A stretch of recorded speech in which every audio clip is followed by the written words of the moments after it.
Toronto Police are also reminding drivers to use extra care on the roads. For more on this, we're joined live by Toronto Police spokesperson, Constable Laura Brampton. Thanks for joining us here live on CP24. You know, we have our cameraman out there.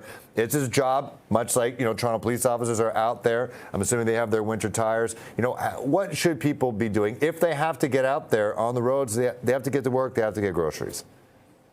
Yes, you know, we're telling everyone, if you can stay home, please stay home today. The roads are a mess. The snow is here.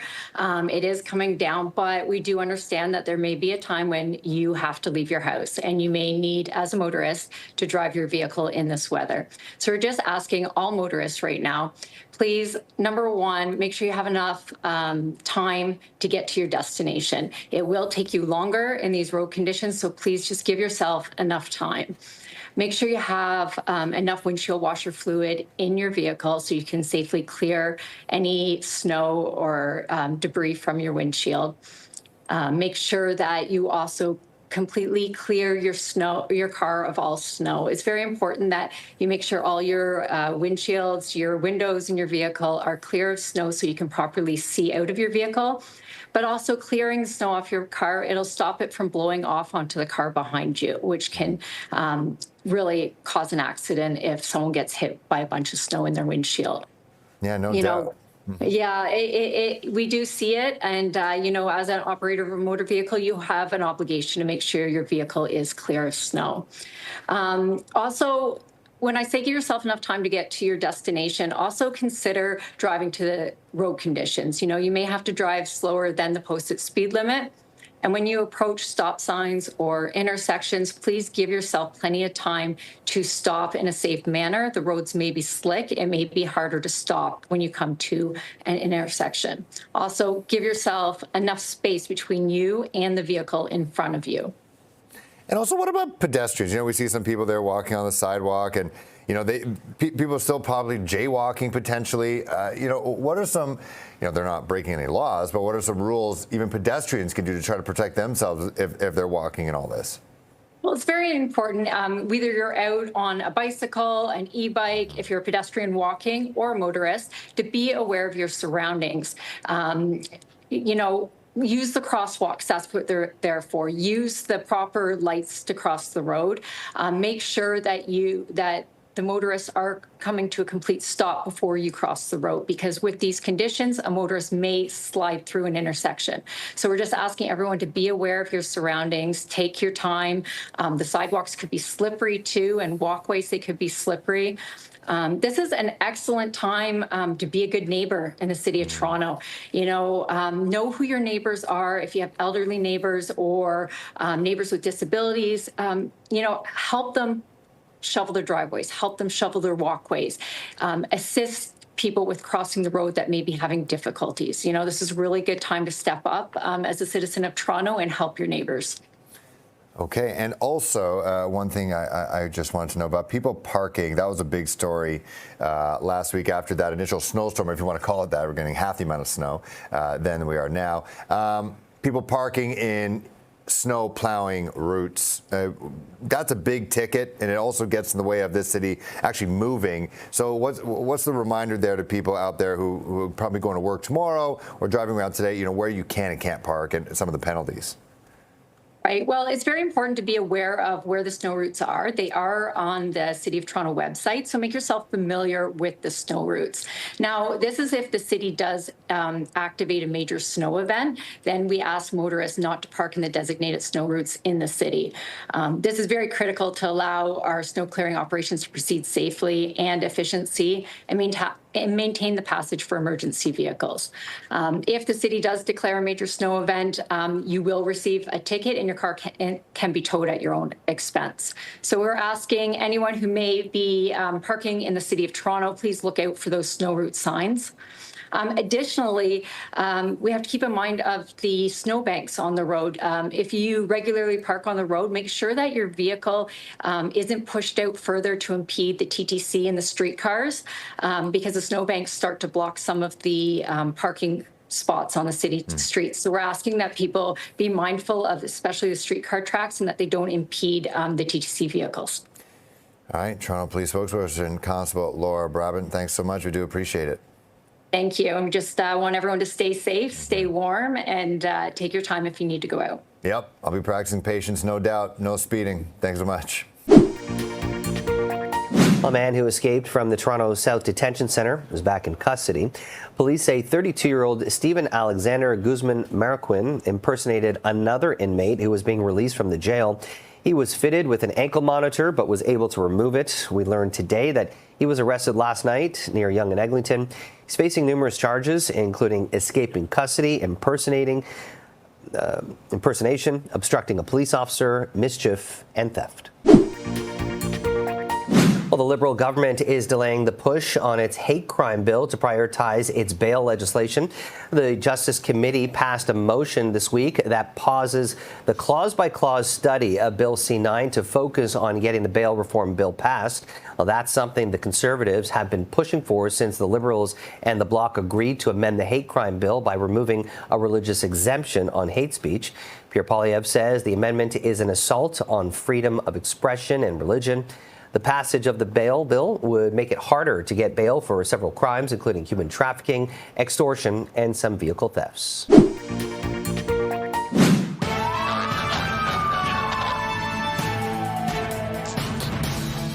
And we're following breaking news. Police are investigating a deadly targeted shooting in Vaughan. Yeah, let's go live to CP24's crime analyst, Steve Ryan. He's in the Weston Road and Colossus Drive area with the latest. Steve, what do we know?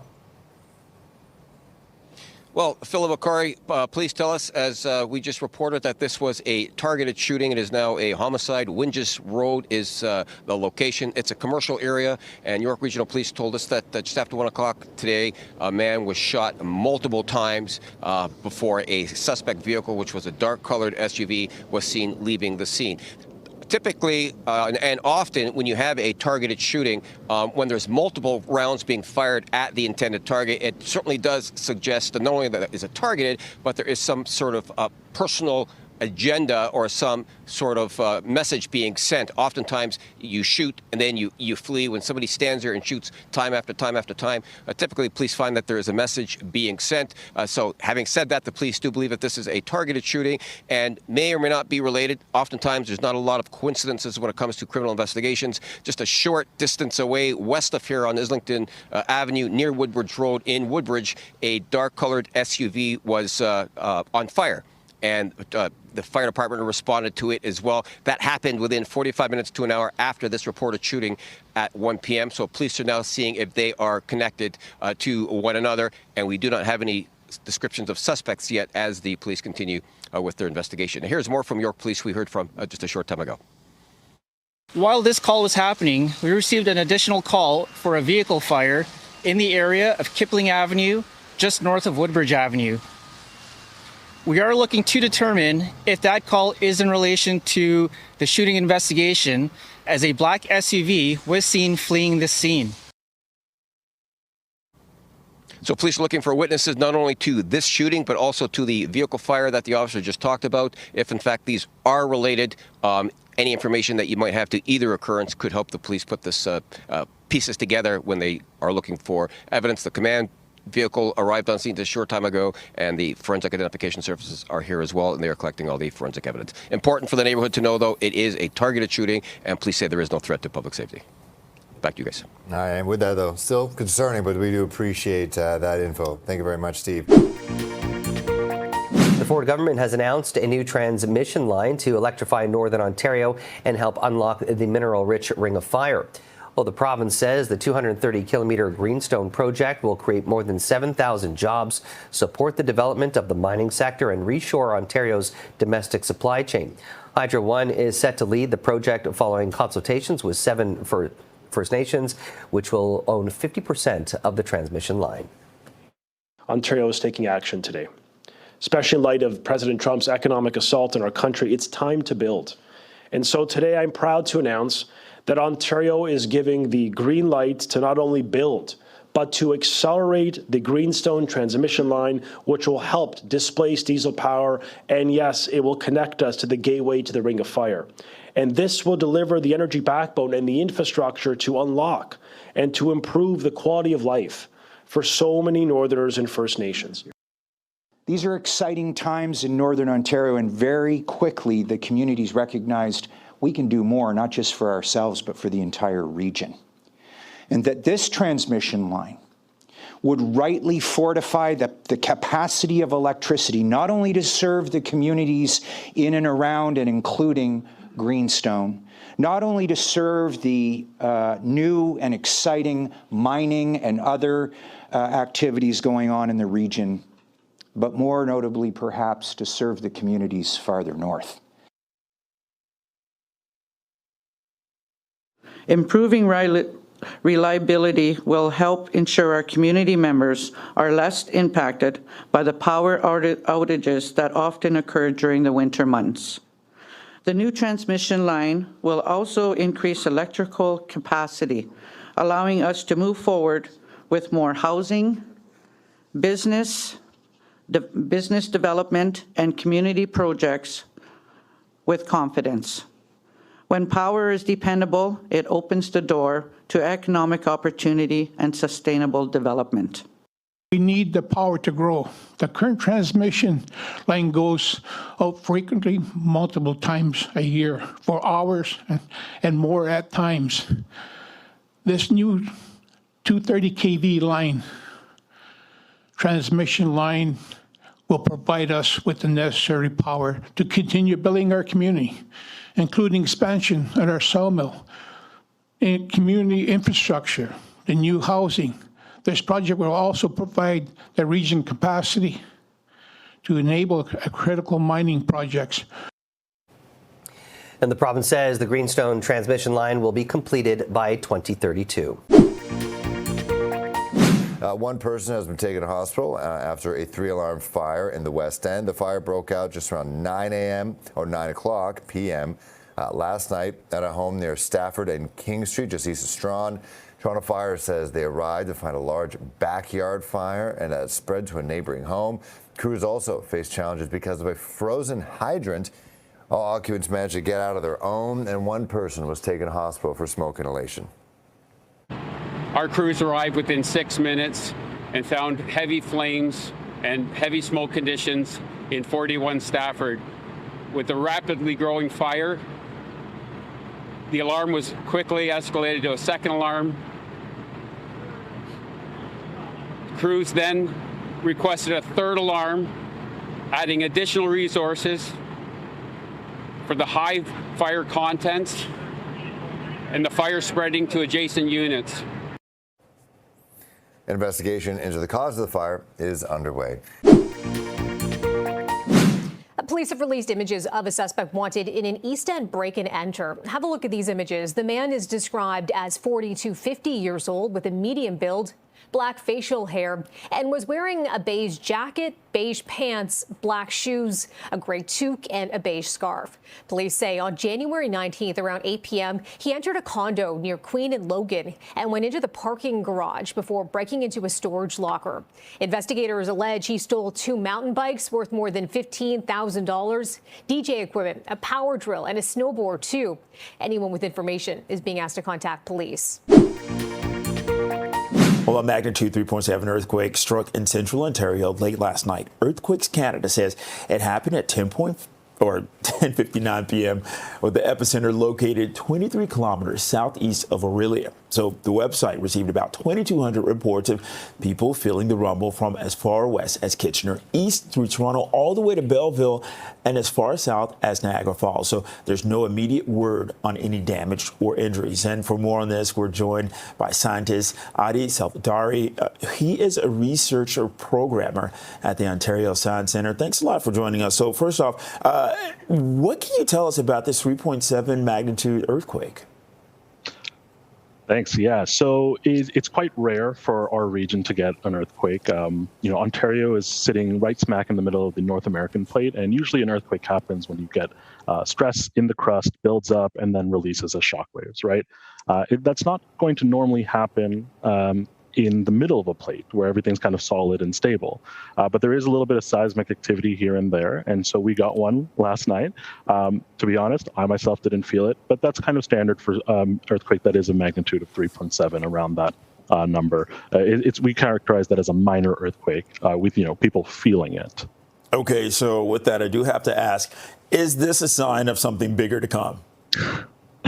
No, luckily we're okay, guys. There's no giant aftershock in the midst coming in, or there's no massive earthquake coming in.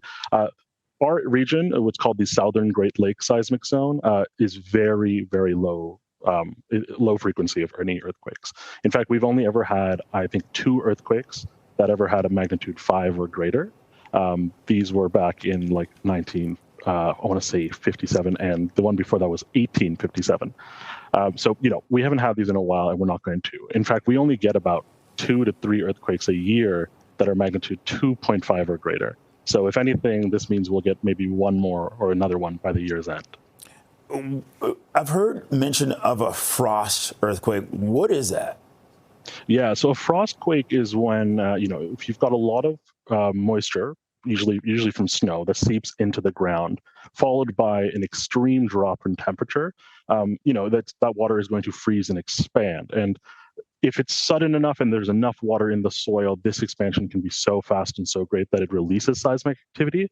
But one thing that we did get from Resources Canada was that this was a true earthquake. This was a break of, some built up stress in the rock that created the shock wave. It was not a frost quake. Okay, can you give us a little science class here? Explain how earthquakes work. Absolutely. So our planet, the crust is built into these tectonic plates. You might have heard those before. These plates are constantly in motion, and like anything, when they move and they bump into each other, they're going to, build up energy, build up stress, right? Imagine trying to pop your knuckles, or you're rubbing against like people in a commute, like a heavy commute on your way to work.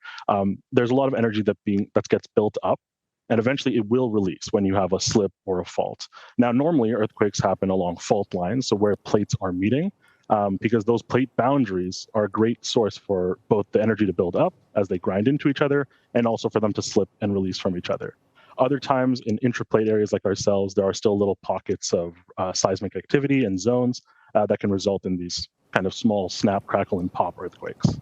Okay, helping us to make sense of what happened last night, Adi Salvatore, a researcher programmer at the Ontario Science Centre. Thanks a lot. Thank you. Well, CUPE and the Ontario Council of Hospital Unions are calling on the province to increase healthcare funding.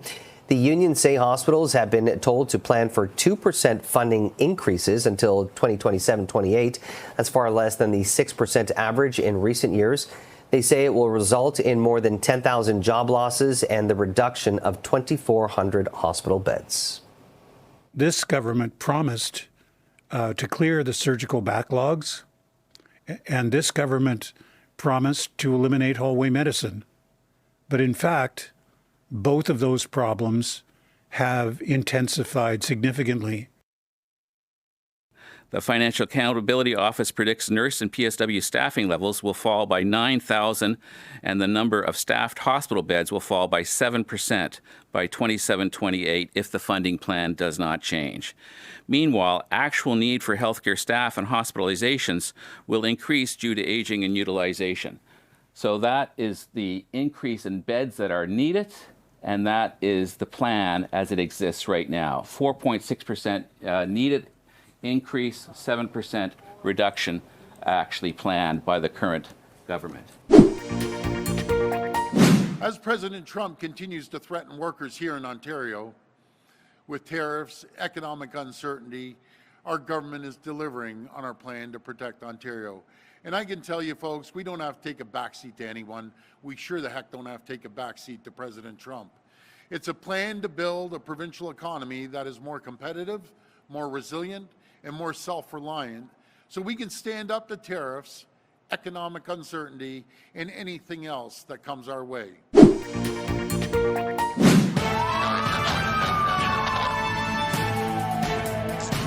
We are following breaking news this hour from Brampton, where police are investigating a deadly shooting. Officers responded to a home on Dartford Road, south of Balmoral Drive, shortly after 5:30 this evening. They found a man suffering from at least one gunshot wound. He was pronounced dead a short time later. Police say the incident appears to be isolated to the home, and there are no outstanding suspects. Stay with CP24 for any updates on this story as it develops.